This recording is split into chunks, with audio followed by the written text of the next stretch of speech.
Muito boa noite a todos.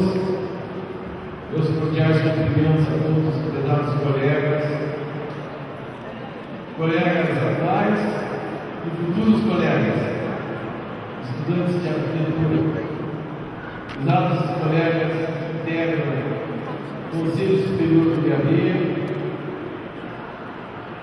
colegas que participam da primeira conferência do nosso CAL, BR, prezados amigos, eu, em primeiro lugar, quero agradecer à Comissão Científica do 20º CDA, e eu faço da pessoa do colega Rodrigo Modelo, por tão honroso convite para fazer essa palestra. Convite esse que eu aceitei por duas satisfações. Primeiro, pela oportunidade de conversar. A resposta se localiza no entendimento das noções de tempo e futuro que estiverem em vigor ou se formaram as bases da arquitetura moderna. Quando, no início do século XIX, o crescimento da cidade industrial adulta surpreendida. Nesse momento, o tempo é de Newton e absoluto. O futuro é o lugar da felicidade, construída pela razão. Aos arquitetos caberia a tarefa de concepção do modelo da perfeição. Uma vez alcançado o modelo da perfeição, a cidade se tornaria perfeita, pronta, definitiva, e ofereceria as condições para o desenvolvimento de uma nova sociedade igualitária. É possível encontrar nessa tarefa de concepção do modelo da perfeição todos os nossos mais queridos doutrinadores, os nossos profetas, que nos ensinavam a soltar primeiro uma borboleta e outras tantas seguidas de cores diferentes, que cantavam os desejos de nossos projetos. Eles estavam aí, inclusive aquele que nos impunha a necessidade da tábua rasa para construir uma cidade, o arquiteto da máquina de viver. Vimos, porém, que quando esses modelos urbanísticos começam a sua brilhante carreira, justamente aí, as bases de Newton são atingidas pela relatividade de Einstein e pelos quânticos de Heisenberg. É introduzido um elemento de imprevisibilidade ou de casualidade da ciência, que irá alcançar a doutrina da arquitetura e do urbanismo algumas décadas mais tarde. Justamente quando o moderno se torna hegemônico entre nós, justamente naquela década em que nós, os da minha geração, chegávamos à vida profissional e desejávamos com urgência o projeto de uma nova cidade. A confiança inabalável em um futuro de felicidade eterna já se perdia. Faça partir do barco. Veja onde ele vai, dizia o colega. Depois desses anos 18 da doutrina, o arquiteto poderá projetar um novo barco, poderá fazer partido, mas já não estará em condições de escolher o caminho. No máximo, poderá ver para onde vai. A geração de arquitetos que pensava projetar a arquitetura da nova cidade da perfeição se encontrou com a beleza da cidade imperfeita, da cidade diversa. Agora, os elementos de trabalho em tempos de incerteza é a cidade existente, aquela que foi contestada mais que secularmente. É a cidade existente, não é a nova cidade. Mas nela também encontrou a cidade segmentada, a cidade fragmentada, segregada, a cidade partida, a cidade dispersa. Eles estão perdidos, mas nem tudo que fizeram está perdido. É para esse novo contraste que a arquitetura se pergunta: como trabalhar? O que fazer? A cidade chegou ao cenário contemporâneo sem possibilidade de reducionismo. Seu estatuto não é uma simples cidade. Nenhuma resposta única poderá satisfazer sua complexidade conquistada. Todavia, é indispensável que se busque as respostas, tendo por base o reconhecimento dessa múltipla realidade de contrastes.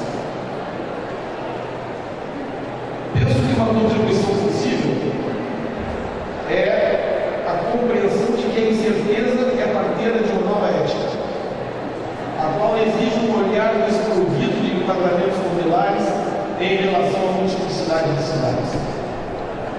Ao mesmo tempo, a nova ética também exige um olhar cheio de interesse radical para a superação das realidades iníquas que existem na cidade contemporânea. De algum modo, recomeçamos o debate sobre a necessidade da construção da cidade democrática. É verdade que ao longo desse tempo, a cidade, mesmo permanentemente contestada, se consolidou como lugar da democracia. E a democracia é a equidade e a diferença. No entanto, se nossa cidade se consolida como lugar da democracia, ainda se apresenta como lugar da desigualdade. Assim, quizá o desafio central de nosso trabalho de arquitetos poderá ser o de redesenhar o espaço da vida humana, enfrentando a expansão desmedida das cidades, que se apresenta como insustentável. O que fazer com as estruturas ambientais segregadas, com os centros vazios? Como levar a todo cidadão a disponibilidade de equipamentos e serviços públicos indispensáveis à vida contemporânea? Como estruturar espaços cheios de vida em áreas vazias da cidade? Tempo, presente no futuro, continuidade, cultura, interação, participação, incerteza, por certo, são categorias indissociáveis de nossa contemporaneidade. A cidade segmentada, a cidade sem identidade, irregular, essa é a nossa cidade existente. E também é heróica, generosa, que foi capaz de suportar 2 séculos de tabularada e assim mesmo é a construtora da civilização do século XXI, o tempo da vida urbana. Na ingenuidade dos nossos 20 anos, nós não sabíamos que suprimir o mar poderia ser mais fácil do que suprimir a cidade. Felizmente, fomos vencidos.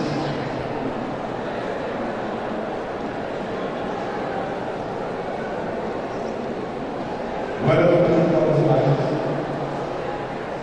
dessas experiências.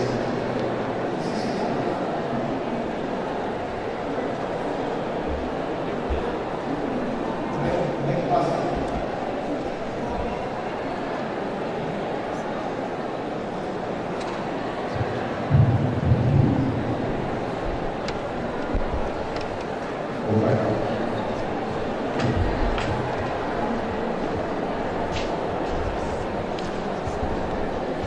Bom, peço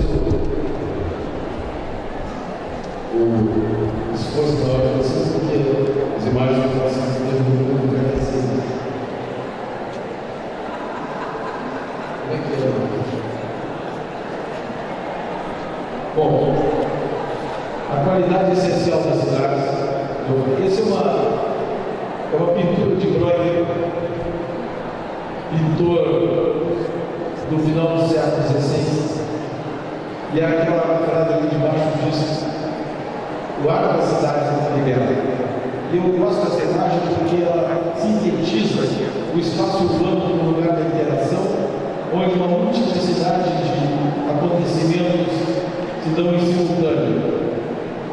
Vocês podem identificar desde jogos, uma procissão, a atrás, alguém atirando de cima da edificação sobre as pessoas passantes, aleijados de todo tipo. Enfim, o lugar onde se dá a vida urbana, o lugar do conflito. Mas a nossa cidade também partindo desse conjunto de questões que eu comentei, eu vou abordar a expansão de tecido da Barrada, fatores que vieram que o espaço público na cidade do século XX perdesse estrutura. Essa imagem é a experiência do Rio de Janeiro, mas é também uma experiência em geral das cidades brasileiras.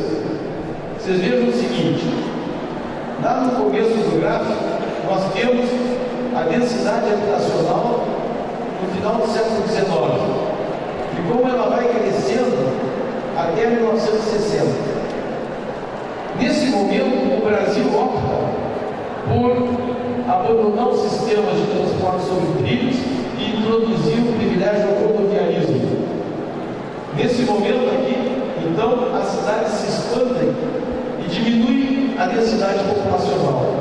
Justamente quando mais se necessita de equipamentos e serviços públicos, menos é possível atender, porque a cidade cresce mais do que a população precisaria crescer. O gráfico de baixo, essa linha vermelha, é no século XX, a cidade metropolitana do Rio de Janeiro. Vocês vejam que continua diminuindo a densidade populacional. O que significa isso? Nós temos mais cidade para manter, menos gente no território. Portanto, mais inviável, mais insustentável se torna a cidade. Esse gráfico mostra a mesma coisa do anterior. O quadrado preto é o tamanho do Rio de Janeiro em 1960. E os dois quadrados vermelhos mais o quadrado preto é o tamanho que a cidade ficou no ano 2000. Portanto, o território ocupado multiplicou por 3. Mas a população está representada nesse quadrado preto. Então vocês veem que a população cresceu uma vez e meia, um pouco mais de uma vez e meia, e o território triplicou. Essa é uma equação certamente de Fortaleza, do Recife, de Brasília, das cidades brasileiras em geral. E é sobre elas que nós temos que intervir se quisermos que a cidade se democratize plenamente, que alcance o conjunto da população. O automóvel, eu diria, sobretudo o rodoviarismo, isto é, o automóvel sem sistema de transporte coletivo adequado, um dos elementos centrais para essa expansão dividida. Mas a nossa doutrina arquitetônica também está junto com ela. Este outro gráfico mostra o enorme esforço que o Brasil fez no século XX. Veja, aquela faixa amarela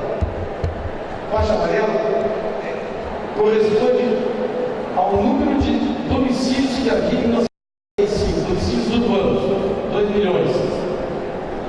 Aí, em 2010, esse é o crescimento do número de domicílios urbanos no Brasil. Em 65 anos. Esses domicílios, esses vermelhos, esse quadro vermelho, significa os domicílios que foram construídos com algum crédito, com algum financiamento. Tudo que os bancos financiaram, tudo que a Minha Casa Minha Vida financiou, tudo que o BNH financiou, tudo que foi construído por todos os governos, somados por todos os tempos. Dá esse quadrado não, essa faixa, essa coroa vermelha. E essa de dentro, amarela, são os domicílios que foram construídos exclusivamente com os recursos da família. Isto é, sem participação da poupança coletiva. É óbvio que, sendo domicílios produzidos pelas condições da família, e a maioria da família é pobre. Vocês podem imaginar que as condições de precariedade são enormes, e aí nós temos a realidade de 48% dos municípios urbanos brasileiros sem sistema de esgoto adequado. Eu vou fazer uma pergunta para vocês. Vou voltar aqui.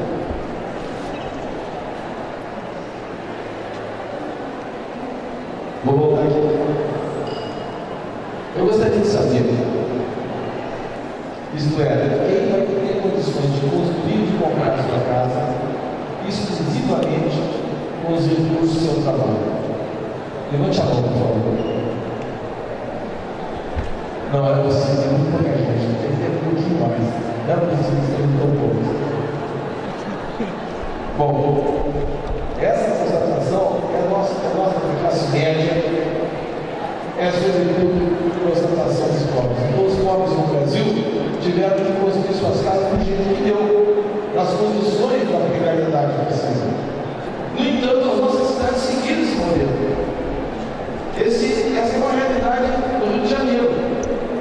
O da esquerda é uma realidade, o da direita é um projeto que foi em parte construído, de autoria do nosso maior arquiteto.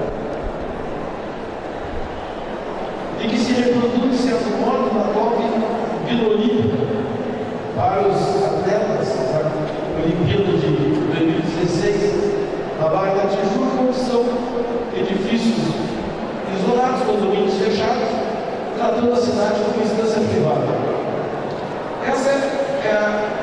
Esse é um modelo que tem se tornado hegemônico nas cidades brasileiras e que certamente não ajuda a construir o espaço público da interação e da qualidade urbana.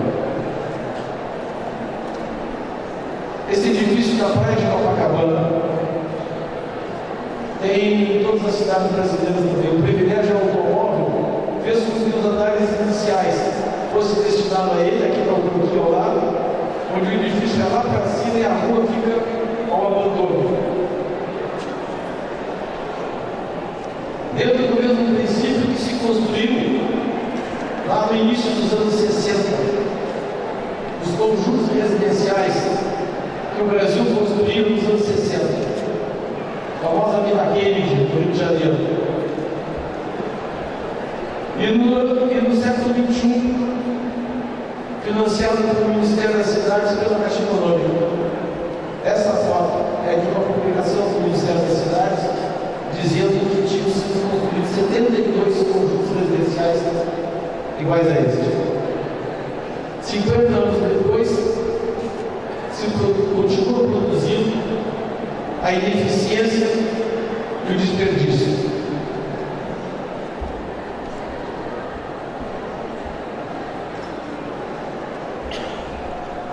Sem arquitetura não se faz espaço, mas a repetição simplesmente tampouco constrói espaço.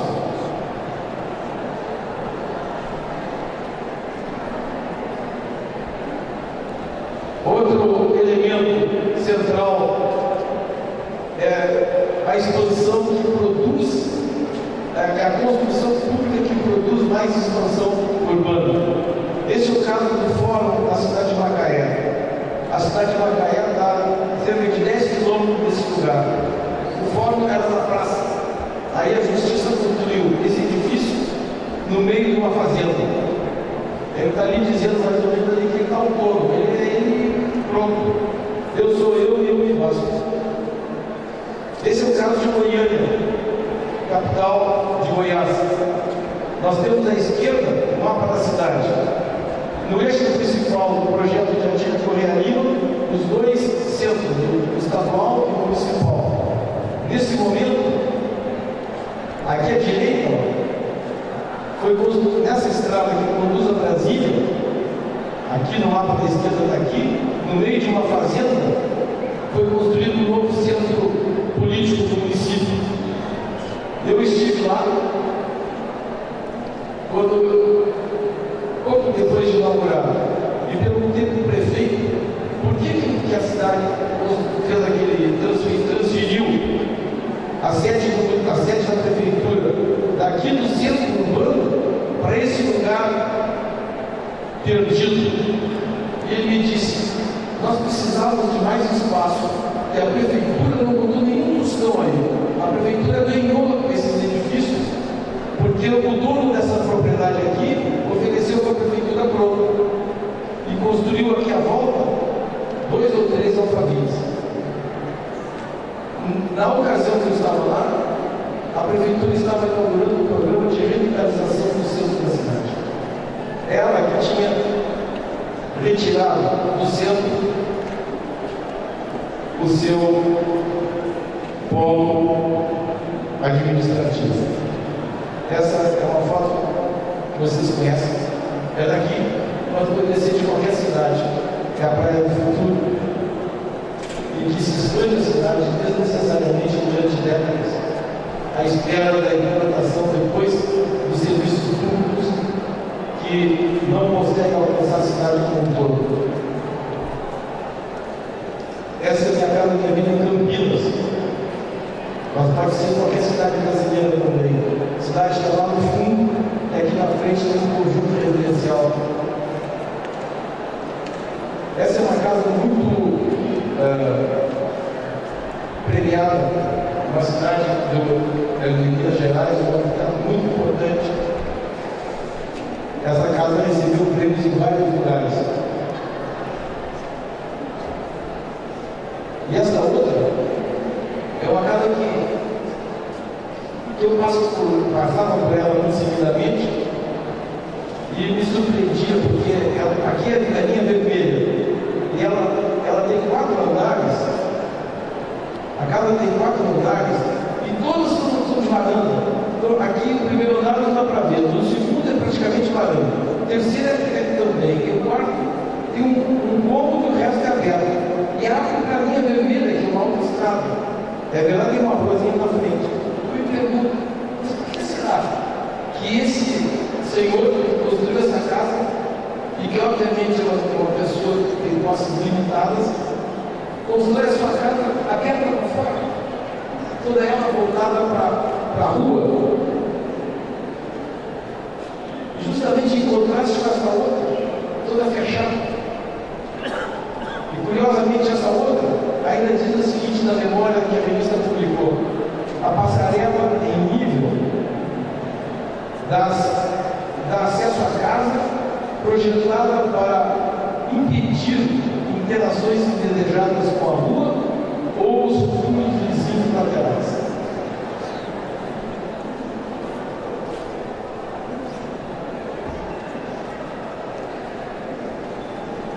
Aqui eu não tenho imagem. Aqui eu só escrevo isso. Essa cidade que não consegue implantar os serviços públicos, essa cidade que não consegue se democratizar, que se fecha por coletivo e que valoriza o privado, essa cidade está nos dizendo que o seu futuro pode ser esse terrível de violência, onde o olho do vizinho, o olho das pessoas não compartilha o espaço público e permite que, pela carência absoluta de serviços, de equipamentos de Estado, pela ausência de Estado, prevaleça o domínio territorial armado de bandidos e, portanto, que se instale a violência na nossa cidade. Nós não podemos nos esquecer.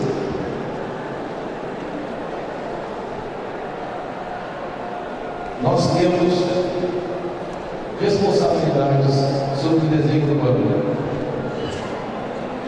Nós, sociedade, nós arquitetos, não são gratuitas consequências sobre o modo como enfrentamos esses desafios. Mas há contrapontos. Naquela revisão doutrinária, naquilo que comentei antes, temos condições.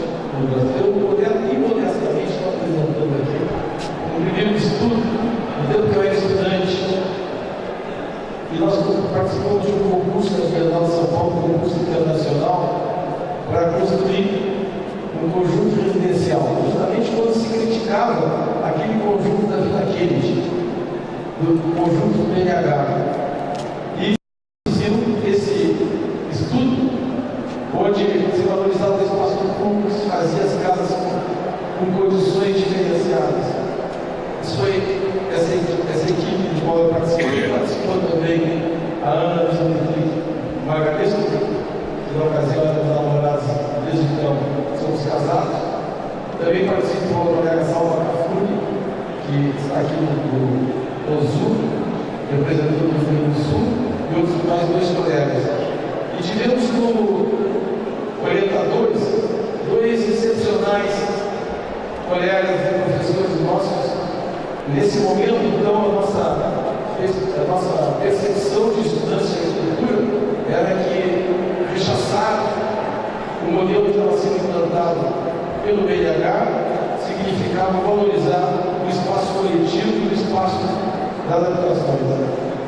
Esse outro concurso também de arquitetura, no final dos anos 70, o escritório Magalhães Barros Pedrinho Corsana, núcleo habitacional do Cafundado, onde se valorizou aí o espaço público. Os edifícios estão conformando uma área central para valorizar bem. Os edifícios abrem suas tubulações desse espaço público, para o qual também abrem os apartamentos e o comércio de terra.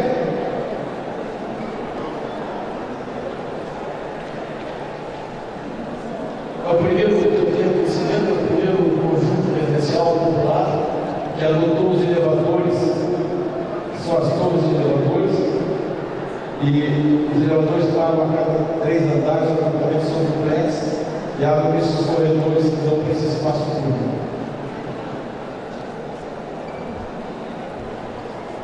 Vou agora falar um pouquinho sobre a condição dos pobres na favela e a longa passagem de reconhecimento da favela como lugar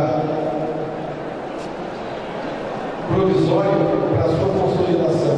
Essas imagens são da mais antiga favela do Brasil, do Morro da Providência.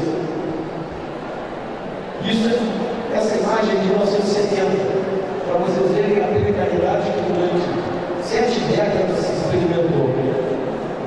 Quando foi a grande mudança de remoção compulsória das favelas e os arquitetos, junto com os moradores, vieram a protestar.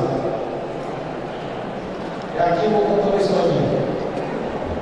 Durante a experiência do programa Favela Vai no Rio de Janeiro, eu fui visitar uma favela de Pereirão e o líder comunitário me contou essa história. Me convidou para um churrasco e me disse que há 30 anos antes, metade da favela tinha sido removida compulsoriamente. E a outra metade, pela reação que houve, mudou a política do governo e ela foi mantida. Ele foi um morador que ficou. E ele morava com a sua mulher e 3 filhos. E ele tinha um amigo que também tinha uma mulher com 3 filhos e que foi removido. Foi removido para aquele apartamento lá, no Cordovil.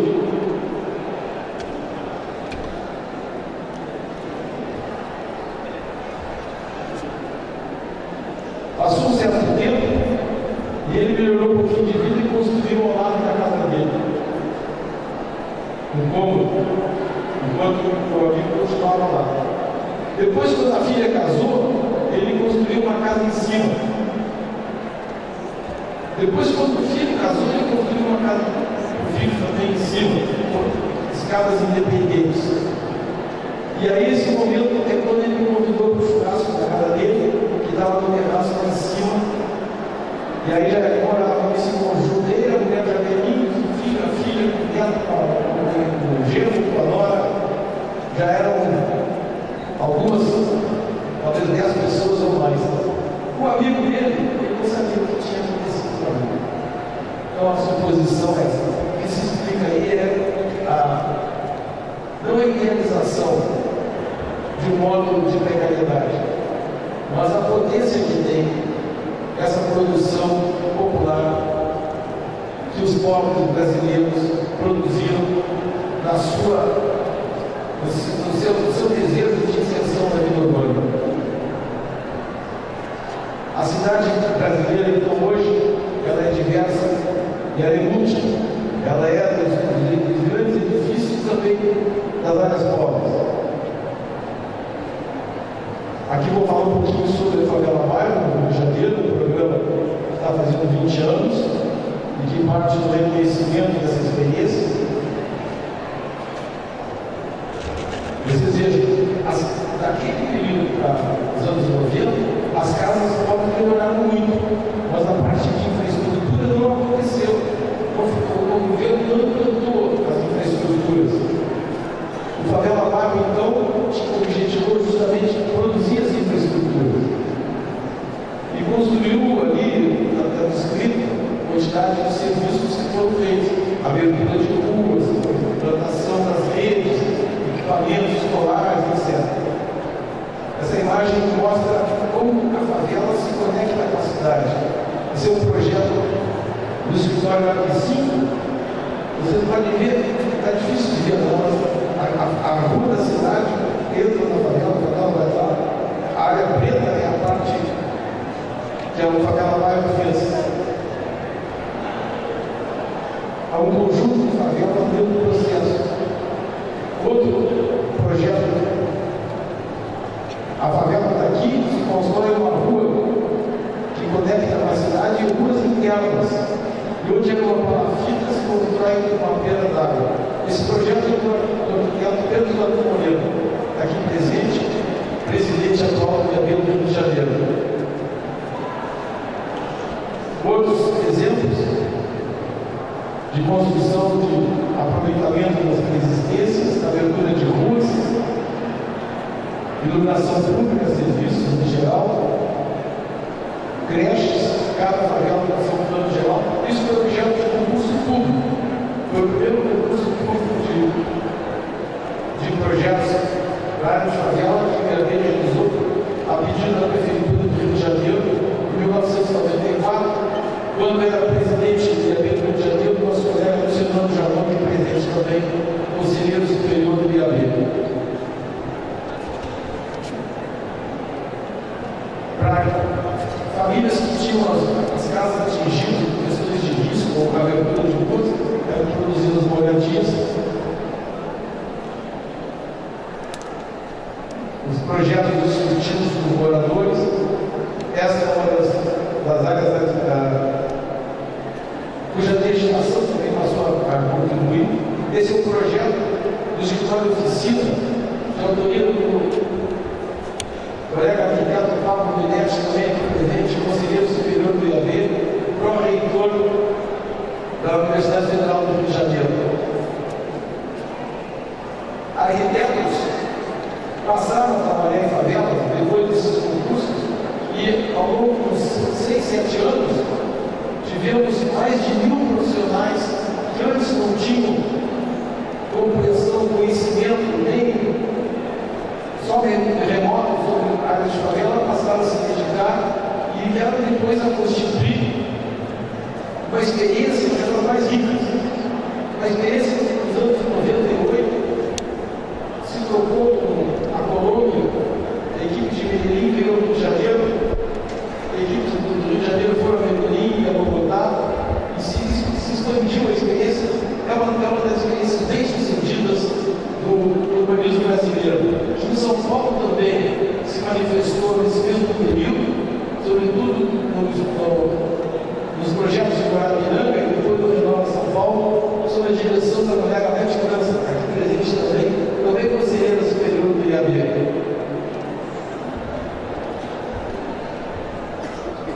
A definição do espaço público nas áreas pobres.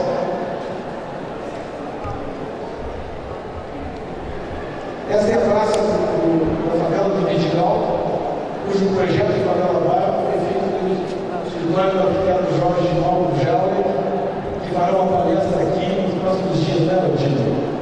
O Jorge Jauer vai estar aqui também.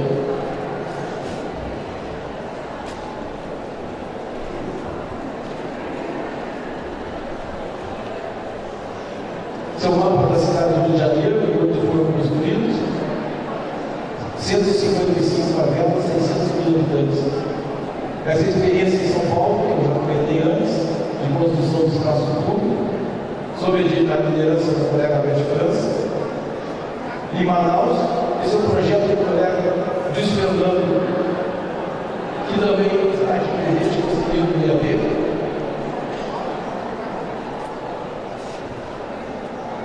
Finalmente, vou apresentar um projeto feito na cidade da região metropolitana do Rio, cidade pobre, Nova Iguaçu, com 800 mil habitantes.